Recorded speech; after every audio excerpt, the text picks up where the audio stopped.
Mateo 7, del 20 al 23. ¿Lo tenemos, iglesia?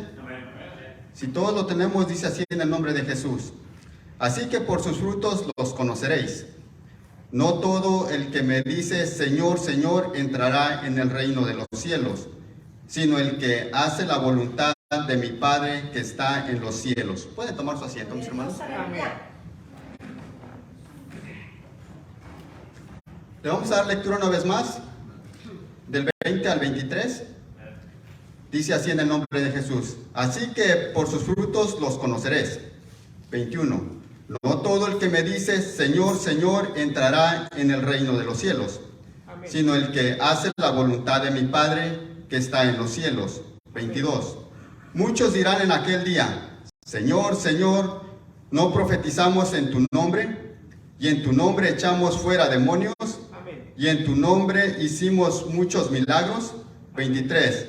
Y entonces les declararé, jamás os conocí, apartaos de mí los que practicáis la iniquidad.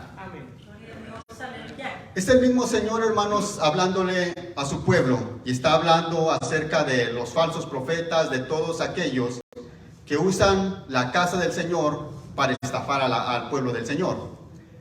Cuando el Señor está hablando acerca de esta porción de la Biblia, dice que no, y Él advierte muy exactamente de las cosas que pueden venir, que ya están sucediendo y que habrían de venir todavía.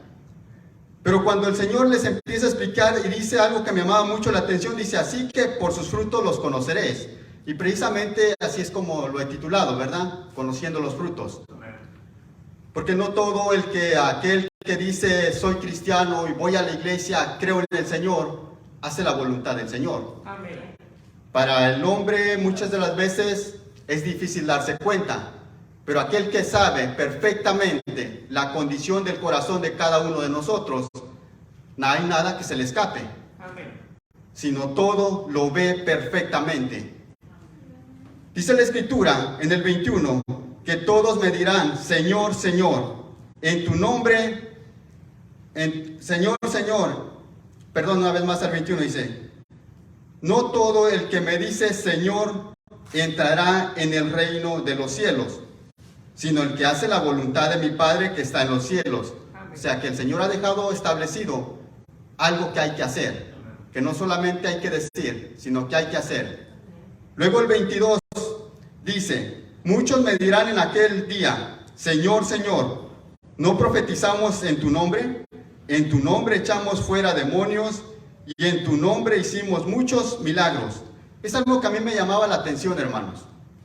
Porque la Biblia dice muy claro, allá exactamente en Colosenses 3:17, que todo lo que hagas, lo hagamos en el nombre de Jesús. Y ellos tenían una gran excusa y se estaban basando en la Biblia. Y decían, Señor, echamos fuera demonios en tu nombre. Ellos creían que por el simple hecho de invocar el nombre de nuestro Señor Jesús, eran salvos.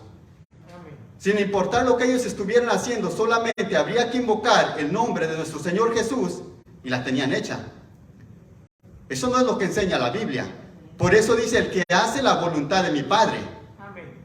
Que hay que hacer lo que está escrito en la palabra del Señor. Dice la Biblia que ellos tenían esa grande, o no dice la Biblia, ¿verdad? Más bien se acomoda porque dice que todos decían, o más bien que en su nombre habían hecho muchos milagros. Pero dice el Señor, no los conozco. ¿Cómo, Señor? Si ya hablábamos en tu nombre. Sí, pero acordémonos, hermanos, que todo lo que el Señor te da no te lo va a quitar, sino te lo deja, pero te va a pedir cuentas. Amén. Y eso es individual, no es un pueblo completo, sino cada uno. El Señor nos pide cuentas a cada uno de nosotros. Dice el Señor que juzgará a los vivos y a los muertos.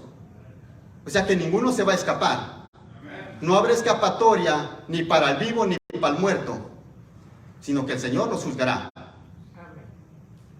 Fíjese bien que es esto lo que a mí me llamaba muchísimo la atención. Que aunque ellos habían dicho o creían que practicaban el nombre de nuestro Señor Jesús, porque ellos aseguran en tu nombre hicimos tantas cosas, pero ¿qué pasa entonces? no es solamente invocar el nombre de nuestro Señor Jesús. Es caminar conforme a lo que está escrito desde Génesis hasta Apocalipsis. Eso es lo que el Señor nos enseña a través de su palabra. No podemos esconder cierta parte de la Biblia y cierta parte acomodárnosla a nuestra conveniencia, sino que el Señor nos deja una guía perfectamente, y es eso que usted tiene en su mano, una Biblia, sin importar lo que el predicador les predique o nos predique, sino el compromiso que usted tiene automáticamente cuando lees la palabra del Señor. Por eso se juzga individualmente, y el Señor no nos manda a juzgar a nosotros, porque el verdadero juicio lo tiene Él, y Él es el que nos va a juzgar. Dice que ellos estaban seguros que ellos iban para con el Señor, pero es algo bien que a mí me llama mucho la atención. Incluso si usted ha leído en la parábola de las 10 vírgenes, es muy similar. Ellas estaban confiadas, esperaban a un Señor, sabían que vendría, se durmieron las 10, mas sin embargo despertaron, pero hubo negligencia. Es algo que a través de la palabra nos damos cuenta que el Señor no solamente quiere que invoquemos el nombre de Jesús, sino hay que tener esa fe, esa confianza y esa certeza de que Él existe y de que Él vive, y todo lo que hagamos, Él se está dando cuenta.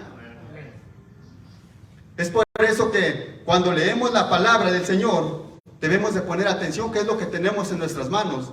Tenemos algo tan preciado en nuestras manos que lo deberíamos de meditar tarde y a mañana, como dice su palabra.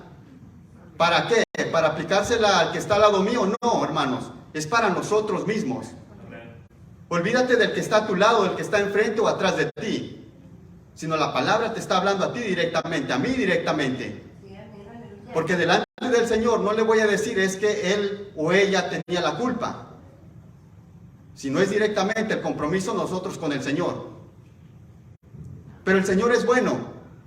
Si el Señor nos tiene hoy con vida, escuchando palabra, leyendo su palabra, es que tiene algo grande para nosotros.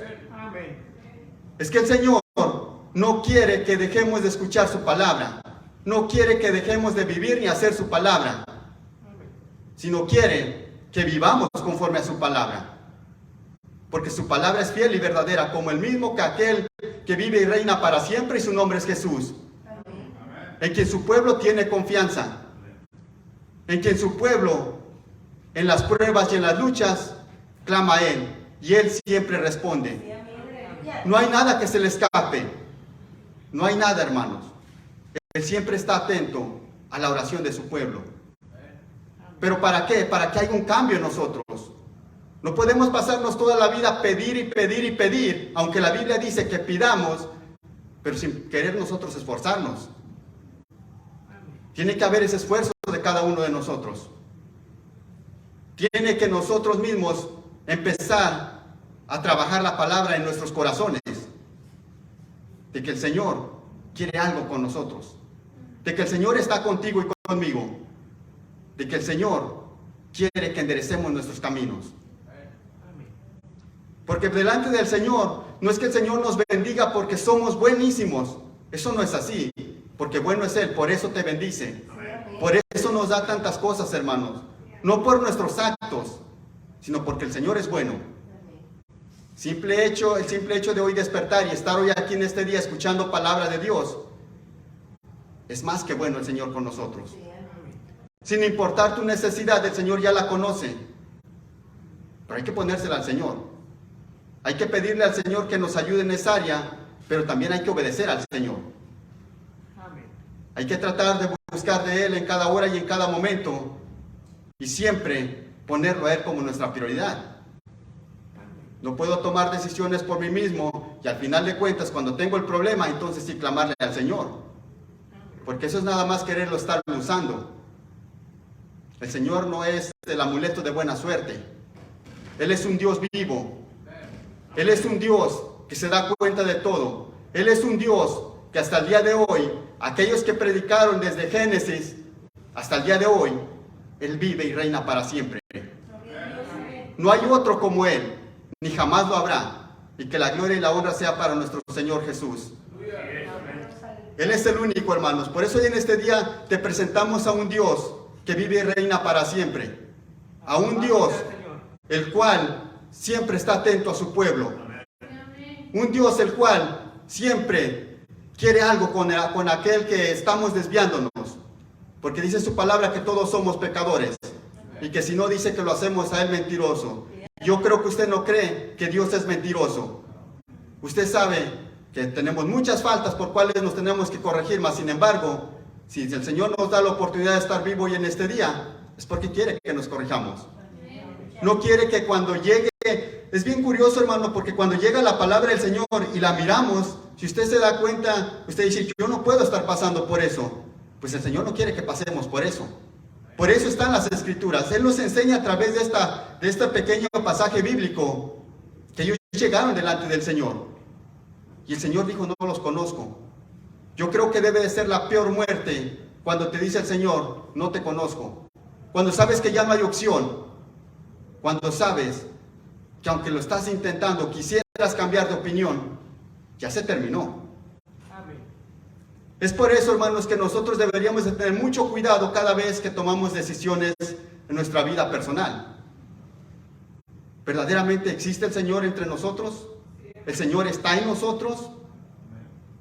¿O será que lo estamos alejando? Porque el Señor nunca se aleja de nosotros. Uno es el que se empieza a alejar del Señor. Pero alégrate, hermano. Hoy es un día tan especial, hermano, que estamos vivos. Que el Señor nos da esta oportunidad. Olvídate de las preocupaciones que tengas. Aprovecha el momento. Aprovechemos este momento que estamos en la casa del Señor. Como un pueblo, lo que el Señor quiere. Un pueblo reunido que verdaderamente el Señor quiere que siempre estemos juntos. En la misma lucha. Que no nos desviamos ni a derecha ni a izquierda, sino que todos lleguemos hasta la meta final. Amén. No es por solamente invocar el nombre de nuestro Señor Jesús. No es así, hermanos, sino la obediencia. De nada sirve que siempre invoquemos al nombre de nuestro Señor Jesús si tampoco le vamos a obedecer. Si no tenemos la mejor intención de obedecerle. Si no, todo va junto. Hay que escuchar, hay que escudriñar las Escrituras para poder vivir en santidad como Él nos declara en su palabra. Porque solamente aquel que se esfuerza, que busca la santidad, solamente Él verá al Señor, como dice la alabanza. Por eso, hermanos, debemos de todo el tiempo buscar de nuestro Señor, sin desviarnos, sino seguir hacia adelante, caminar, sin desmayar. No voltemos hacia atrás como la mujer de Lot, porque ella se quedó, hermanos. Pero el Señor quiere que usted y yo lleguemos hasta la meta final. Que caminemos juntos, jalándonos unos a otros, pero caminando, hermanos. Que no nos quedemos estancados. Vamos a pasar a un siguiente paso más de la Biblia. Vamos a ir al libro de Hechos, o la carta de Hechos. Hechos 4. Solamente vamos a mirar este ejemplo y es algo donde el Señor me hablaba a través de su palabra, ¿verdad? Un ejemplo que no aparece otro caso como este en el Nuevo Testamento, en el Nuevo Pacto, como usted le llame, pero aparece solamente esta vez, no sé si me haya equivocado, pero es la única escritura que yo encontré en la Biblia acerca de este pasaje bíblico. Hechos 4, leemos del 32 al 37. Nos vamos a ir deteniendo, hermanos. ¿Lo tenemos, iglesia? Amén. Hechos 4, el 32 dice así en el nombre de Jesús. La congregación de los creyentes era de un corazón y un alma, y ninguno decía ser suyo lo que poseía, sino que todas las cosas eran de propiedad común. 33. Con gran poder los apóstoles daban testimonio de la resurrección del Señor Jesús, y abundante gracia había sobre todos ellos. Ahí nos detenemos un poco. Fíjese bien lo que dice la congregación, empieza hablando de un pueblo, de alguien que estaba reunidos. Si dice que hablaba de una congregación, había más de uno. Quiere decir que todos ellos, dice que los creyentes o los que habían creído, dependiendo de la versión que usted tenga, dicen que era de un solo corazón y un alma. Quiere decir que estaban por buen camino. Pareciera que todo encajaba muy bien, porque estaban ahí. lo que el Señor estaba, lo que ellos habían creído, estaban los apóstoles ahí predicando la resurrección del Señor, y ellos se habían convertido. Pero dice la Escritura más adelante que no había pues necesidad, en el 34, dice, no había pues ninguna necesidad entre ellos, porque todos los que poseían tierras o casas las vendían, traían el precio de lo vendido, 35, y lo depositaban a los pies de los apóstoles, y se distribuía a cada uno según su necesidad. Curiosamente el 34 dice que las vendían y traían el precio de lo vendido, ¿verdad? Pero en el 33, un poquito al 33, dice que había abundante gracia sobre ellos. Pero por fin, ¿había necesidad o no había necesidad? Porque si se da cuenta, dice al finalizar el 35, y se distribuía a cada uno según su necesidad. Pero dice que no había necesidad. Bueno, hermanos, es que el Señor era el que suplía. El Señor le ponía al sentir a cada uno de las cosas que tenían que compartir. Y compartían con el que no tenía, porque sabían que había esa necesidad, pero el mismo Señor el que estaba supliendo la necesidad. Esto no quiere decir, hermanos, que usted debería de traer, y voy a explicar antes de meterme más al tema, que usted tiene que traer su diezmo, o que usted tiene que traer su ofrenda. Eso déjeselo al Señor, porque lo que al Señor le interesa es su salvación. Al Señor le interesa su salvación, no su dinero. La palabra dice que Él es dueño de la plata y del oro. Entonces, lo que no quiero que vayamos a malinterpretar este pasaje bíblico. Lo que está hablando es que ellos se reunían para compartir. Y como les explicaba, no se les está pidiendo nada, sino más bien lo que el Señor pide es que le entreguemos la vida a Él. Y el Señor va obrando poco a poco en cada uno de nosotros. Si había necesidad, el Señor le ponía el sentir para que los ayudaran, porque no podían. Mas sin embargo, el Señor siempre tiene gente para su obra, hermanos. Sin importar quién sea, el Señor siempre tiene a alguien. Si hay quien ya no quiere, el Señor siempre va a levantar algo. Sí, amén. Y sabe que es algo que a mí me llama mucho la atención, que esto viene desde el principio, hermanos. Nunca el Señor se ha quedado sin pueblo. Siempre, como dice la Escritura, ha habido un remanente. Siempre va a haber alguien que está dispuesto a servirle al Señor. Ellos estaban dispuestos, se convirtieron, les hablaron, se convirtieron y estaban dispuestos. Querían seguir en la obra, querían seguir trabajando. Quiere decir que allí estaba el Espíritu Santo trabajando. Quiere decir que siempre había esa necesidad para el pueblo, pero siempre hay un Dios que siempre suple a su pueblo. Que nunca deja a su pueblo pasar por necesidades y dejarlos como aquel que no tiene nada, sino el Señor siempre está supliendo.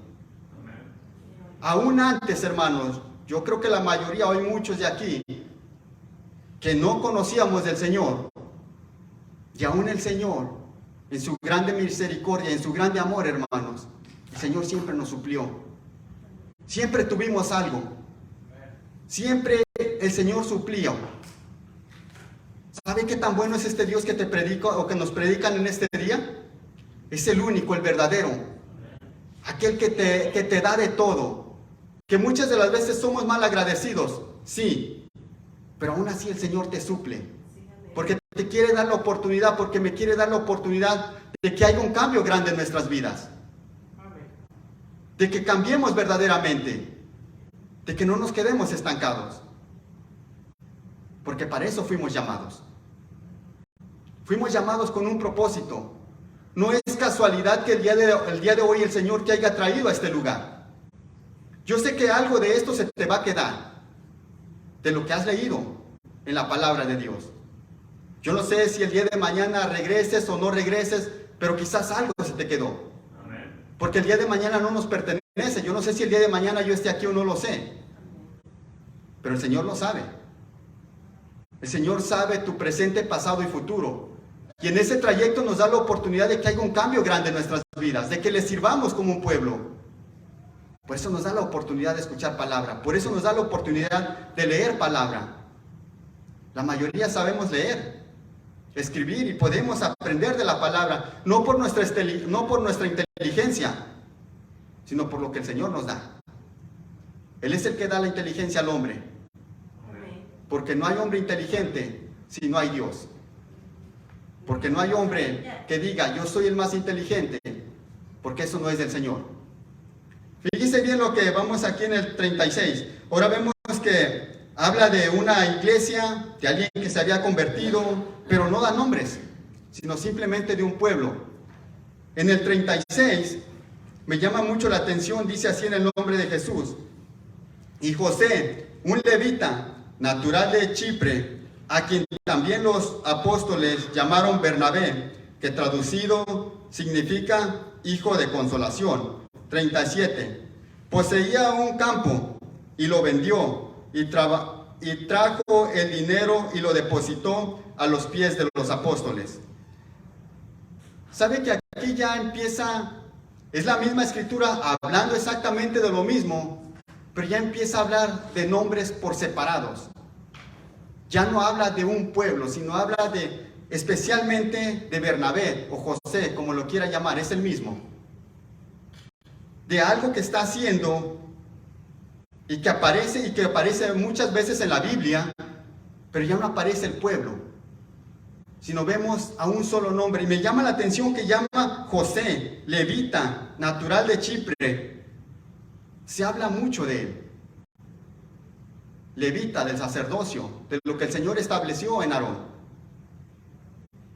Eso es lo que me llamaba mucho la atención, que ya no habla sino solamente de la iglesia o de un pueblo, sino está hablando de una sola persona. Vamos a entender un poco más adelante.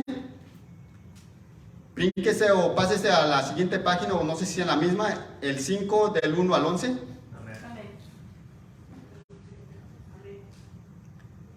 Nada más es una hoja más, o no sé si está en su misma página. Dice así en el nombre de Jesús. Pero cierto hombre llamado Ananías, con Zafira, su mujer, vendieron una propiedad, 2, y se quedó con parte del precio, sabiendo también su mujer, trayendo una parte del mismo, lo puso a los pies de los apóstoles. Aquí ya cambia la situación, hermanos. Aquí nos damos cuenta que Bernabé hace un acto, pero no se queda con nada, sino lo da para los hermanos. Mas sin embargo vemos que aquí Ananías y Zafira hay algo totalmente diferente. Hacen lo mismo, pareciera que hacen lo correcto, pero hay algo muy diferente, que se queda con una parte. Eso es algo que de momento me quedaba pensando, ¿por qué se quedó con esa parte? Hay quien puede pensar y decir, bueno, yo creo que no era malo, pues lo más hubiera dicho que iba a dar esto, ¿verdad? Y le podemos buscar muchas excusas. Mas sin embargo, vemos que el hombre aquí se quiere vanagloriar.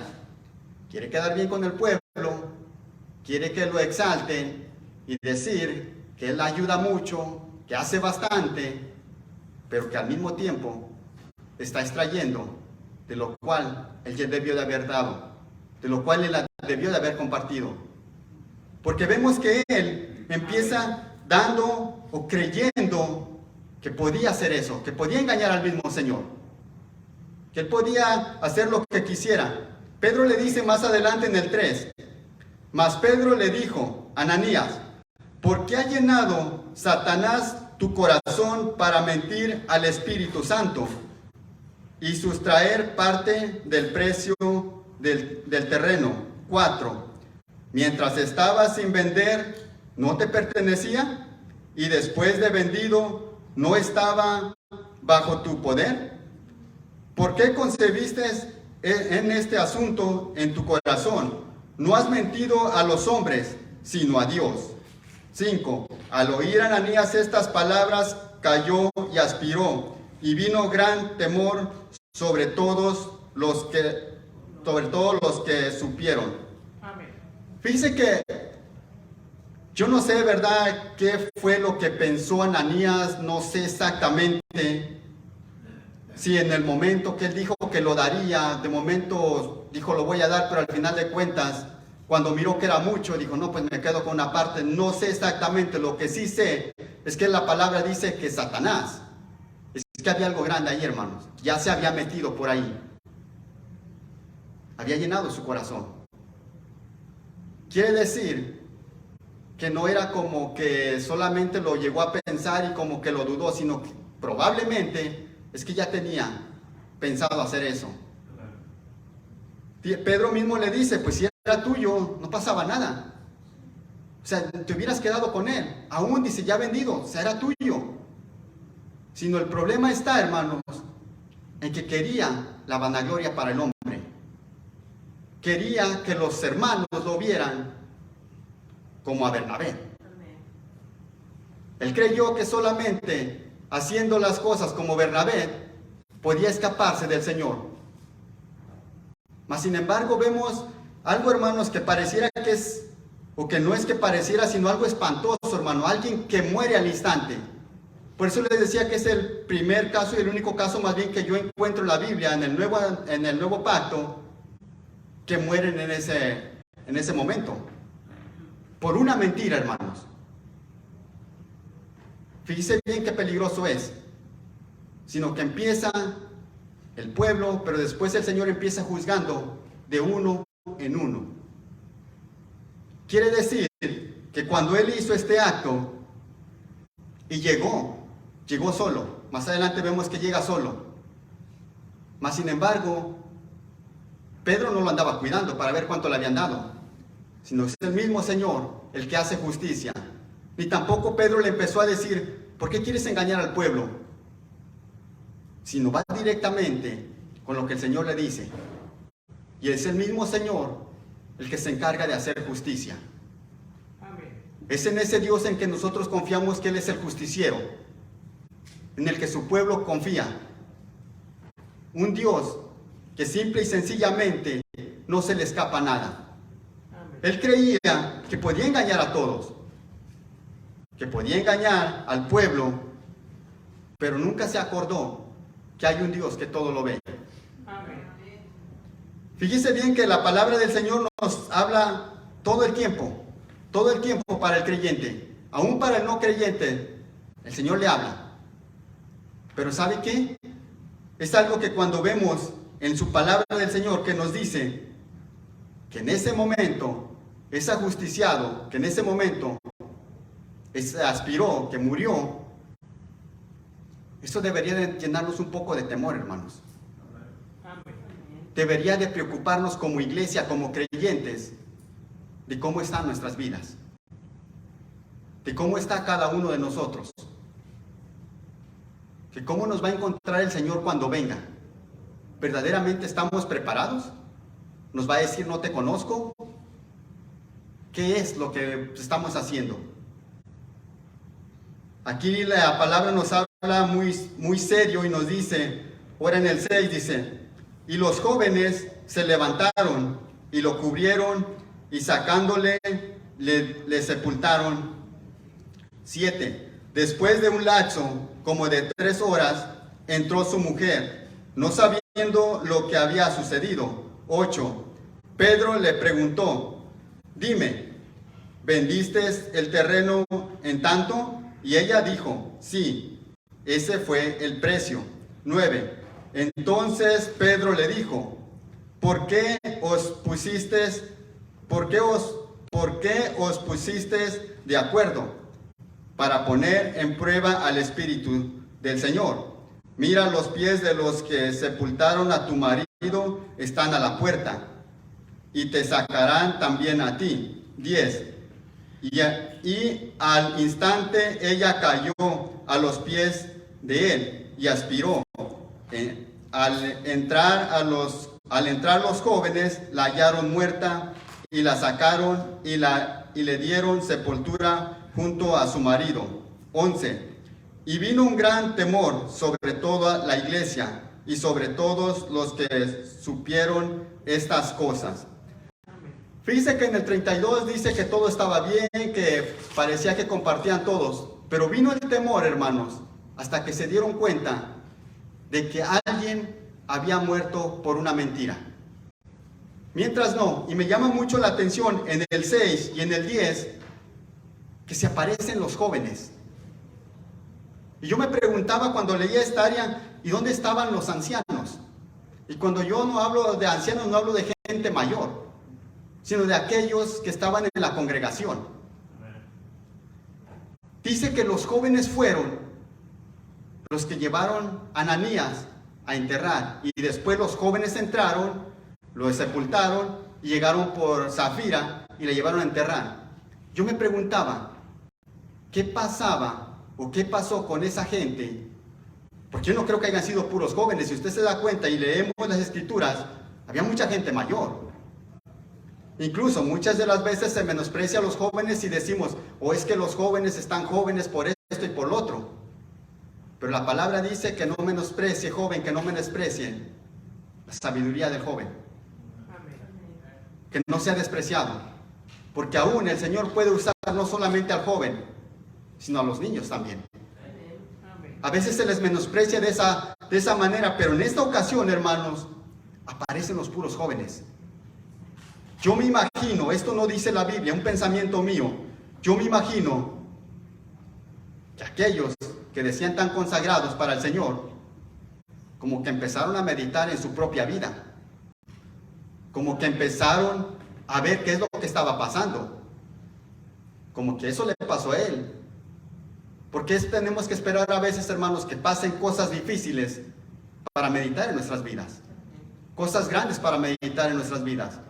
A veces se pierde el tiempo hablando de los demás cuando nuestra vida no la hemos compuesto. Ahí no aparece nada de la gente mayor que hubiera estado ahí, aquellos ancianos encargados de la obra, no aparecen, sino aparecen los jóvenes. Eso es curioso, hermano, lo que la palabra nos enseña, que aún el joven es útil en la obra. Joven que estás hoy aquí en este día, que estarás escuchando este mensaje, eres útil en la obra del Señor.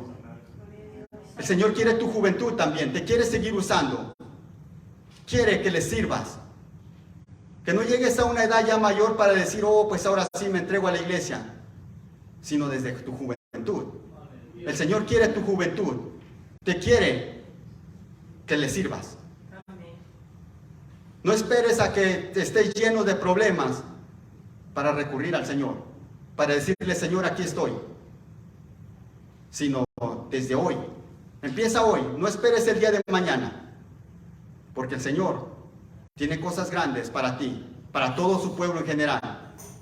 El Señor quiere que tu salvación, el Señor quiere que le busques, porque el Señor tiene tu corona de vida. Para todo el pueblo del Señor, el Señor te quiere coronar. El Señor te quiere ver junto a Él, porque el Señor quiere tu salvación. Por eso te ha llamado, por eso te ha traído. No es ninguna casualidad. En el Señor no hay casualidades, hay verdades. En Dios hay verdad. No, la casualidad no existe para Dios. Por eso, hermano, hermana, que estás hoy aquí en este día, busca del Señor, busquemos del Señor. No solamente cuando vengamos aquí, qué bueno que viniste, gloria a Dios. Pero solamente en este lugar está el Señor. No, está en todo lugar, hermanos. Donde quiera que estemos, ahí está el Señor.